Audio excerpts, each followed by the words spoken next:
Hello sir, how are you? I am fine sir, तुम कैसे हो? आई एम फाइन सर, आप कहाँ जा रहे हैं? बेटा कॉलेज जा रहा हूँ, तुम कहाँ जा रहे हो? सर हमारे मुल्क के हालत ऐसे हैं, महंगाई इतनी हो गई है, जॉब नहीं है, आज एक जॉब इंटरव्यू है, वहाँ जा रहा हूँ। बेस्ट ऑफ लक बेटा। सच कहा बेटा, जो भी रहता है मुल्क लूट के चला जाता है।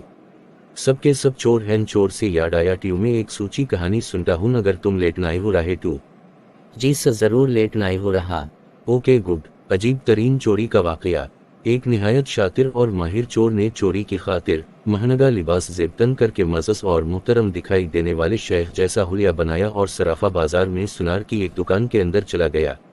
सुनार ने जब अपनी दुकान में वज़ाकत से निहायत ही रईस और मुहतरम दिखाई देने वाले शेख को देखा, जिसका नूरानी चेहरा चमक रहा था, तो सुनार को ऐसा लगा जैसे इसकी दुकान के भाग जाग उठे हूँ। इसे पहली बार अपनी छोटी सी दुकान की इज्जत व वक़ार में इजाफे का एहसास हुआ। सुनार ने आगे बढ़कर शेख का इस्तकबाल किया। शेख के महरूब में चोर ने कहा, आपसे आज खरीदारी तो ज़रूर होगी, मगर इससे पहले बताएं कि आपके लिए मुमकिन है कि आप अपनी सखावत से हमारे साथ मस्जिद बनाने में हिस्सा डालें। इस नए काम में आपका हिस्सा ख्वाह एक दिरहम ही क्यों ना हो। सुनार ने चंद दिरहम शेख के हवाले किए ही थे कि उसी असना में एक लड़की, जो दरहकीकत चोर की हम पेशा थी, दुकान में दाखिल हुई और सीधी शेख के पास जाकर इसके हाथों को बोसा दिया और अल्तजाया लहजे में अपने और अपने हलवाइयाल के लिए खैर व बरकत की दुआ के लिए कहा। सुनार ने जब ये मंजर देखा तो इससे रहा ना गया और मजरत खुवाहाना लहजे में कहने लगा कि मोहतरम शेख, लाइल्मी की मुआफ़ी चाहता हूँ, मगर मैंने आपको पहचाना नहीं है। लड़की ने यह सुनकर ताज्जुब का इजहार किया और सुनार से मुखातब होकर कहने लगी, तुम कैसे बदनसीब इंसान हो। बरकत, इल्म, फजल और रिज़्क़ का सबब खुद चलकर तुम्हारे पास आ गया है और तुम इसे पहचानने से कासिर हो।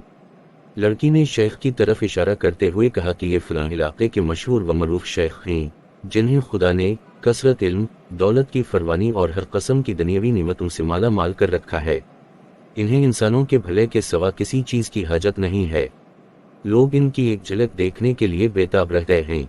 सुनार ने शेख से मुआफ़ी मांगते हुए कहा कि शेख साहिब, मैं मुआफ़ी का तलबीगार हूँ। मेरा सारा वक्त इस दुकान में गुजरता है और बाहर की दुनिया से बेखबर रहता हूँ, इसलिए अपनी जहालत की वजह से आप जैसी बरगज़ीदा हस्ती को ना पहचान पाया। शेख ने सुनार से कहा, कोई बात नहीं, इंसान खता का पतला है, गलती पर नादिम होने वाला शख्स खुदा को बहुत पसंद है।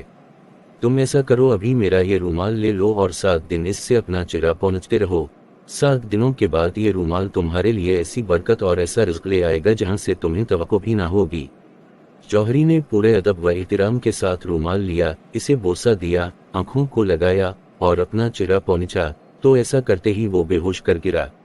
इसके गिरते ही शेख और इसकी दौसत लड़की ने सुनार की दुकान को लूटा और वहां से फौरन रफू चक्कर हो गए।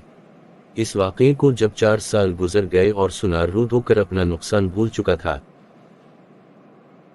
फिर क्या हुआ? तो 4 साल के बाद पुलिस की वर्दी में मलबूस 2 अहलकार सुनार की दुकान पर आए। इनके साथ वही चोर शेख था जिसको हथकड़ियां लगी हुई। सुनार इसे देखते ही पहचान गया। एक पुलिस वाला सुनार के पास आकर पूछने लगा, क्या आप इस चोर को जानते हैं? क्योंकि आपकी गवाही से ही काजी इसे सजा सुना सकता है। सुनार ने कहा, क्यों नहीं, इसने फलां तरीका वारदात से मुझे बेहोश करके मेरी दुकान लौट ली थी। पुलिस वाला शेख के पास गया और इसकी हथकड़ी को खोलते हुए कहने लगा, तुमने जिस तरह दुकान लूटने का जुर्म किया था, ठीक उसी तरह वो सारी कार्रवाई दोहराओ ताकि हम तरीका वारदात को लिखकर गवाह समेत काजी के सामने पेश करके तुम पर फर्द जुर्म आयद करवा सकें। शेख ने बताया कि मैं इस तरह दाखिल हुआ और ये कहा, और मेरी मददगार लड़की आई, इसने फलां बात की। फिर मैंने रूमाल निकाल कर दुकानदार को दिया। पुलिस वाले ने जेब से एक रूमाल निकाल कर शेख को थमाया। शेख ने सुनार के पास जाकर उसी तरीके से इसे रूमाल पेश किया तो पुलिस वाला सुनार से कहने लगा, जनाब आप बिल्कुल ठीक उसी तरीके से रूमाल को चेहरे पर फेरें जैसे इस दिन फेरा था। सुनार ने ऐसा ही किया और वो फिर से बेहोश हो गया। शेख ने अपने दोस्तों की मदद से दोबारा दुकान लौट ली, जिन्होंने पुलिस वालों का भेस बदल रखा था। आज हमारे मुल्क का बिल्कुल यही हाल है। हर 4 साल बाद चोर भेस बदल कर हमारे पास आता है और चिकनी चपड़ी बातों से मुल्क और अवाम का सामान लौट कर पतली गली से निकल लेता है। हर दफा एक नया मंजर, नया लिबास, नया बहरूप, नई शक्ल और नया हरबा, जिससे अवाम धोखा खा कर इतिबार करती है और आखिर में मुहाफिजों समेत निकलता वही चोर।